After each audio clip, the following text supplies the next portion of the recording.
चुनाव परिणाम आने से पहले ही धन्यवादी दौरे शुरू कर अगर वो जीत रहे हैं तो चुनाव परिणाम से पहले क्यों धन्यवादी दौरे कर रहे हैं? वो तो उन्हें पता है कि ये सीट हम लूज कर रहे हैं, तो बाद में जनता के बीच जाना उनको थोड़ा ठीक नहीं लगेगा, इसलिए वो पहले अपने वोटरों का धन्यवाद कर रहे हैं। बाद में तो बहन शैलजा जी सांसद बन के पूरे ढोल ढमक्के के साथ पूरे क्षेत्रवासियों का धन्यवाद करने के लिए आएंगे।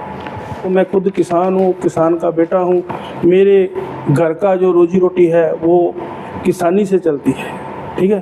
तो मैं पहले किसान हूँ, उसके बाद जो कुछ भी हूँ बाद में हूँ। तो जब हमारी किसानी के ऊपर नरेंद्र मोदी ने चोट की तो हमारा पहला फर्ज बनता था, हम किसान आंदोलन के पक्ष में खड़े हुए। तो कांग्रेस पार्टी में 1956 में हमारे दादाजी ओटू गांव में आकर बसे थे, तो 1956 से हमारे परिवार ने कांग्रेस पार्टी में मतदान किया है अपना। एक भी वोट कांग्रेस पार्टी से हमने बाहर कभी नहीं दी।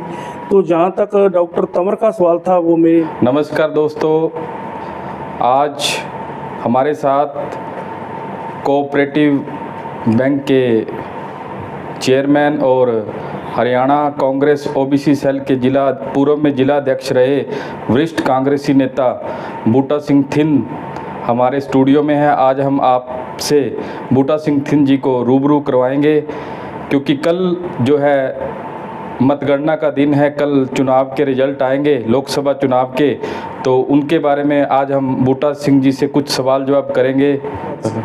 नमस्कार साथियों, आपका बहुत बहुत धन्यवाद, आपने अपने स्टूडियो में हमें बुलाया। तो बूटा सिंह जी, जैसे अभी देश के अंदर लोकसभा के चुनाव संपन्न हुए हैं और कल 4 जून को मतगणना होनी है, तो आप क्या मानते हैं कि देश में किसकी सरकार बन रही है? देखिए जी, देश में इंडिया गठबंधन की स्पष्ट बहुमत से सरकार बन रही है। हमारा ये मानना है कि सरकार इंडिया गठबंधन की बनेगी। सभी एग्जिट पोल के अंदर ये दिखाया जा रहा है कि देश के अंदर भाजपा की सरकार आ रही है और कम से कम भी एनडीए को 300 से लेकर 400 के बीच में सभी चैनल और सभी मीडिया सर्वे सीटें दिखा रहे हैं, तो उसको लेकर आप क्या कहेंगे? देखो, वो एग्जिट पोल नहीं है, वो एक मोदी मीडिया, जिसको गोदी मीडिया कहते हैं, उसका पोल है, ठीक है जी। तो वो मोदी मीडिया तो शुरू से ही पिछले 10 साल से सिर्फ मोदी के गुणगान कर रहा है। वास्तव में कोई चीज़ और होती है, लेकिन मोदी का गुणगान मोदी का करता है, तो उसमें देश की जनता को विश्वास नहीं है। इंडिया गठबंधन की सरकार आएगी। आप ये क्यों मान के चल रहे हैं कि ग्राउंड जनता का जो विश्वास है इंडिया गठबंधन के साथ ही है? बिल्कुल जी, पिछले 10 साल से हमने देखा है कि जो भी मोदी सरकार की नीतियाँ थी वो जन विरोधी थी। जनहितैषी कोई भी नीति वो नहीं दिखा सकते, गरीब विरोधी है, छोटे व्यापारी के विरोध में इन्होंने सारे काम किए हैं, तो कर्मचारियों के विरोध में काम किए हैं। तो हमने इन सारे वर्गों से इस चुनाव में नज़दीक से वार्तालाप की है, तो हमें ये पूरा विश्वास है, पूर्ण विश्वास है कि लोगों ने इंडिया गठबंधन के हक में मतदान किया है और इंडिया गठबंधन की सरकार आएगी। हरियाणा में भी लोकसभा की 10 सीटें हैं, तो आप क्या मान के चलते हैं कि कितनी सीटें जो है इंडिया गठबंधन? कम से कम 7 सीटें इंडिया गठबंधन के पक्ष में हैं। और अगर हम सिरसा लोकसभा सीट की बात करें तो यह किसके खाते में आप मानते हैं? सिरसा लोकसभा सीट इंडिया गठबंधन, कांग्रेस पार्टी और बहन कुमारी शैलजा कम से कम 2 लाख वोटों से जीत रही और हरियाणा में रिकॉर्ड जीत होगी। तो बूटा सिंह जी, आप इस चुनाव में क्या मुख्य मुद्दे जो रहे जिनको आप मान के चलते हैं कि जनता का जो विश्वास है इंडिया गठबंधन के साथ रहा, ऐसे कौन से मुद्दे थे जो मुख्य है जिन्होंने इस चुनाव परिणाम पर अपना प्रभाव डाला है? देखो, 2014 में नरेंद्र मोदी जी ने हर गरीब के खाते में 15 लाख देने का वायदा किया और भी बहुत से लुभावने उन्होंने वादे किए, लेकिन उनमें से एक भी वायदा उन्होंने पूरा नहीं किया। लेकिन जो हमारे कांग्रेस पार्टी का मैनिफेस्टो है वो देखिए, उसमें हमारे कांग्रेस नेतृत्व ने हर परिवार की एक महिला को 1 लाख रुपया 1 साल का देने का वायदा किया है, और जो एक परिवार में जो शिक्षित युवा होगा उसको भी 1 लाख रुपया 1 साल का देने का वायदा किया है। तो हमारे मैनिफेस्टो जो है वो बिल्कुल बहुत बढ़िया है। तो उस मैनिफेस्टो के हिसाब से, हमारे वायदों के हिसाब से लोग जो हैं वो कांग्रेस के पक्ष में अपना मतदान कर चुके हैं और कल जो है 4 तारीख को नतीजे आएंगे तो आप देखोगे कि सरकार कांग्रेस पार्टी की इंडिया गठबंधन की बनेगी। जिस प्रकार आप ये मान के चल रहे हैं कि हरियाणा के अंदर कांग्रेस पार्टी को लोकसभा की 7 सीटें आएंगी, तो इसका क्या आगामी विधानसभा चुनाव पर भी कोई असर पड़ेगा? बिल्कुल, विधानसभा चुनाव में तो स्पष्ट बहुमत से कांग्रेस की सरकार बनेगी, इसमें कोई दो राय नहीं है। बिल्कुल सरकार बनेगी कांग्रेस पार्टी की। अभी भी भाजपा के पास पूर्ण बहुमत नहीं है। भाजपा के जो विधायक हैं वो इस्तीफा दे चुके हैं और आज़ाद जो हैं कई एमएलए कांग्रेस पार्टी ज्वाइन कर चुके हैं। मौके पर जो है उनके पास पूर्ण बहुमत नहीं है, लेकिन उसका लोकसभा चुनाव के बाद क्या होता है वो देखते हैं।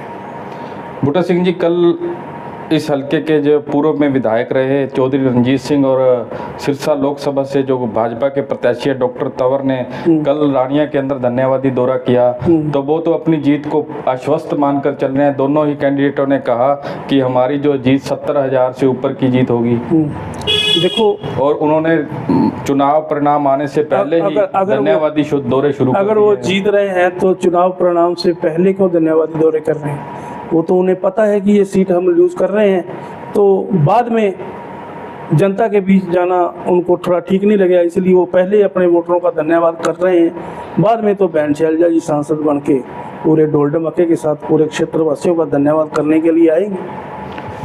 किसान आंदोलन में भी आपकी प्रमुख भूमिका रही है। आपने किसानों को मुद्दे को लेकर काफ़ी संघर्ष किया, तो आज किसान की देश के अंदर क्या स्थिति मानते हैं? देखो, किसानी मुद्दे में मैं बताऊं, पहले तो मैं खुद किसान हूं, किसान का बेटा हूं। मेरे घर का जो रोजी रोटी है वो किसानी से चलती है, ठीक है। तो मैं पहले किसान हूं, उसके बाद जो कुछ भी हूँ बाद में हूँ। तो जब हमारी किसानी के ऊपर नरेंद्र मोदी ने चोट की तो हमारा पहला फर्ज बनता था, हम किसान आंदोलन के पक्ष में खड़े हुए और डेढ़ साल जितना लंबा संघर्ष चला, हमने पूरा आंदोलन में उसका साथ दिया। तो आज भी किसानी के मुद्दे पर हम किसानों के साथ हैं। अगर देश के अंदर इंडिया गठबंधन की सरकार बनती है तो आप क्या चाहेंगे कि किसानों के लिए कौन सी योजनाएं क्रियान्वित की जाएं?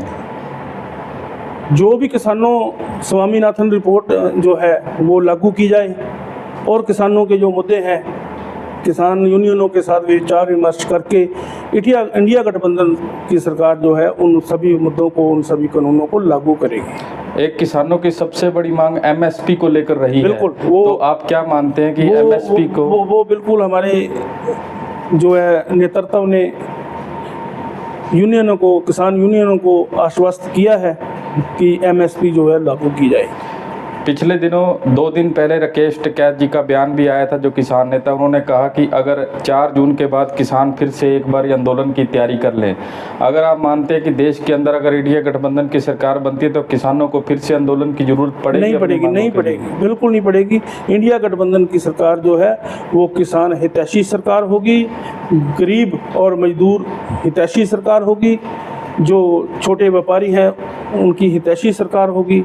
तो इनमें से किसी भी वर्ग को, छोटे कर्मचारियों को ला लो, तो किसी को किसी प्रकार का आंदोलन करने की ज़रूरत नहीं पड़ेगी। उनके जो मुद्दे हैं वो इंडिया गठबंधन की सरकार बखूबी जानती है और उनको पूरा किया जाएगा। आपने डॉक्टर तंवर के साथ भी काफ़ी समय तक काम किया। डॉक्टर तंवर ने जब पूरे प्रदेश के अंदर साइकिल यात्रा निकाली तब भी आपकी उसमें प्रमुख भूमिका रही। आप साइकिल लेकर डॉक्टर तंवर के साथ साइकिल यात्रा में चले। अब डॉक्टर अशोक तंवर भाजपा में हैं और आप कांग्रेस में हैं, इसको लेकर आप क्या कहेंगे? देखिए, मैं और मेरा परिवार शुरू से कांग्रेस पार्टी में है। 1956 में हमारे दादाजी ओटू गांव में आकर बसे थे, तो 1956 से हमारे परिवार ने कांग्रेस पार्टी में मतदान किया है अपना। एक भी वोट कांग्रेस पार्टी से हमने बाहर कभी नहीं दी। तो जहाँ तक डॉक्टर तंवर का सवाल था, वो मेरे नज़दीकी हैं, वो मेरे आदरणीय सम्माननीय हैं और रहेंगे। लेकिन उस टाइम वो कांग्रेस पार्टी में थे, मैंने कांग्रेस पार्टी के अध्यक्ष का साथ दिया था, ठीक है जी।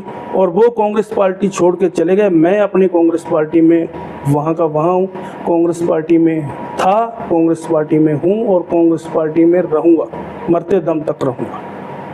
आगामी हरियाणा के अंदर 2 या 2.5 महीनों के बाद विधानसभा के चुनाव होने प्रस्तावित है, तो क्या रानिया हल्के से आप टिकट की दावेदारी भी करते हैं? मेरी पार्टी से मैंने कभी कोई मांग नहीं की आज तक।